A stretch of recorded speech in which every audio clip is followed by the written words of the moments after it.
측근들 역시 기존 입장을 번복하면서 이른바 각자 도생에 나서고 있기 때문이 아니냐 예상이 되는데요. 최상병 특검 수사 과정에서 VIP 경로서를 인정하는 진술이 나왔던 데 이어서 이종섭 전 국방부 장관이 윤 전 대통령의 전화를 받았다라고 시인을 했습니다. 그동안 여러분도 아시는 02-800-7070 이 전화번호가 윤석열 전 대통령이 아니냐 이런 질문이 계속 이어져 왔었죠. 하지만 이종섭 전 장관은 그 발신자가 누군지는 그동안 밝히지 않아 왔습니다.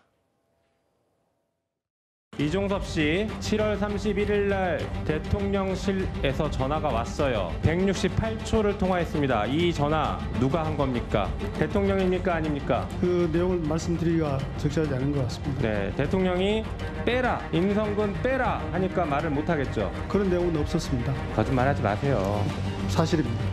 지난번에 800-7070 누가 전화했는지 기억이 안 난다고 그러셨지 않습니까? 기억 안 난다라고 답변한 적은 없습니다. 그러면은 말씀드릴 수 없다라고 했습니다.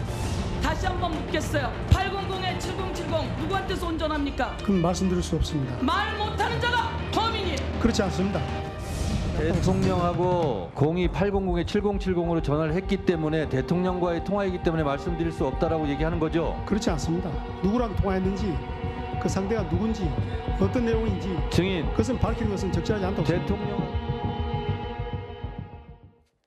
자, 이렇게 베일에 쌓여 있었던 그 대통령실의 내선 전화번호 800-7070의 발신자가 윤 전 대통령이었다는 것을 이종섭 전 국방부 장관이 무려 2년 만에 처음으로 이제 인정을 한 겁니다.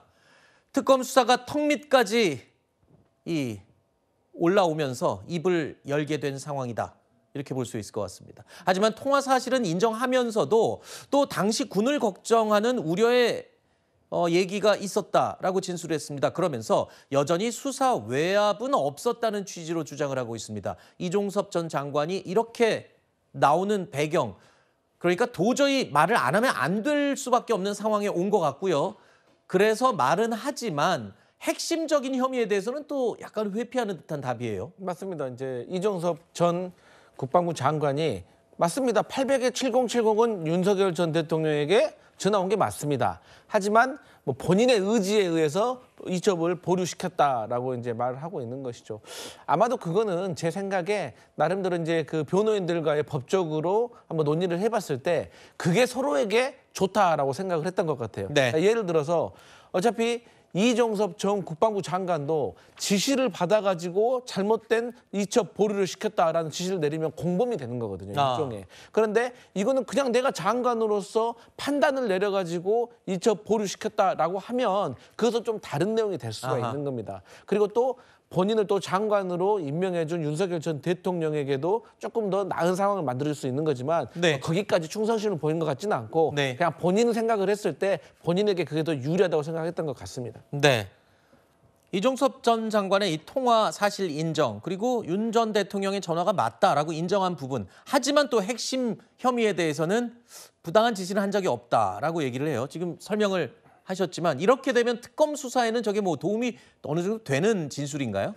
제 생각에는 이 사건은 처음부터 솔직했어야 했다라고 저는 보고 있거든요. 아하. 왜냐하면 해병대 수사단 애초에 수사권이 없고 국내에서 발생하는 사건 같은 경우에는 민간으로 이첩을 하도록 되어 있기 때문에 설사 국군 통수권자로서 대통령이 사단장까지 옷을 벗기고 책임을 묻는 것은 적절치가 않다라고 얘기를 했다라고 하더라도 전 이것이 정치적인 비판의 대상은 될지언정 법률상의 문제가 발생하지는 않는다라고 보거든요. 그런데 7070 번호가 누구의 것이었느냐부터 시작해서 이게 일종의 음모론으로 전파가 되기 시작하고 의혹이 이제 일파만파 커지게 되면서 이렇게까지 치닫게 된 부분이 있다라고 생각을 합니다. 그렇기 때문에 이런 부분들은 충분히 규명을 할 부분들이 있는 것이고 결과적으로 이 유의미한 답변이 나왔다라고도 볼 수 있겠지만 결과적으로 대통령이 경로했다라고 해서 그 자체를 또 문제 삼을 수는 없는 것이거든요. 네. 추가적인 입증이 필요하다라고 보이고 전 또 하나 걱정되는 것이 만약에 이런 식으로 현장에서 발생한 사고에 사단장까지 모두 옷을 벗는 것이 일종의 관행처럼 굳어져 버리면 실제 전시작전 통제가 또 원활하게 이루어지지 못할 수 있는 그런 부작용도 있는 것이거든요. 그런 네. 좀 군부대의 특수성도 좀 고려한 수사가 이루어져야 되지 않을까라고 생각을 합니다. 자, 끝으로 내란 특검 수사 상황도 짚어보겠습니다. 외환 의혹 수사에도 속도를 내고 있는 이 내란 특검은요. 김용대 드론 작전 사령관 신병 확보에는 실패했습니다. 내란 특검이 외환 의혹 수사가 충분히 무르익기 전에 좀 너무 성급하게 김용대 사령관의 구속영장을 청구한 거 아니냐 이런 지적이 있고요. 그 배경에는 자택 압수수색 과정에서 발견된 유서도 영향을 미친 게 아니냐 이런 분석이 나오고 있습니다.